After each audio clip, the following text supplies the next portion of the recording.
జీవితం మొత్తం నిస్సారమే, అనుమానం ఏం లేదు ఇక్కడ. ఎందుకంటే ఏ అనుభూతి కూడా 10 సెకండ్ల మించి ఉండదు. ఎంత మధురమైన పదార్థమైనా మీరు తినండి, దాని ద్వారా మీకు కలుగుతున్న అనుభూతి ఉందే, తీపో కారమో ఏదో, అది ఎంతసేపు ఉంది అని గడియారం పెట్టుకుని లెక్క పెట్టండి.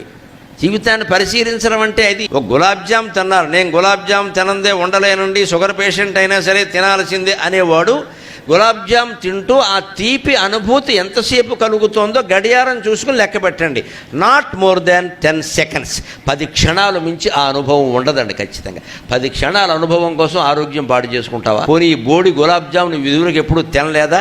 70 ఏళ్ళు తినేగా ఈ రోగం తెచ్చుకున్నావు. మానేయలేమా? మనిషి అనుకుంటే ఏమైనా చేయగలడు ఖచ్చితంగా. అందుకే చెబుతున్నారు సంసారం నిస్సారం. నువ్వు పదవులు కానీ, పెదవులు కానీ, డబ్బు కానీ, ఏ భోగాలు కానీ నిస్సారం. అది టేస్ట్ అని అనుకుంటున్నా, ఇట్స్ వేస్ట్. దానికోసం మళ్ళీ హత్యలు చేయడం ఏమిటండి, గొడవలు ఏమిటండి, అనవసరంగా ఉచితంగా వచ్చినా సరే అవతల బారేయాలి.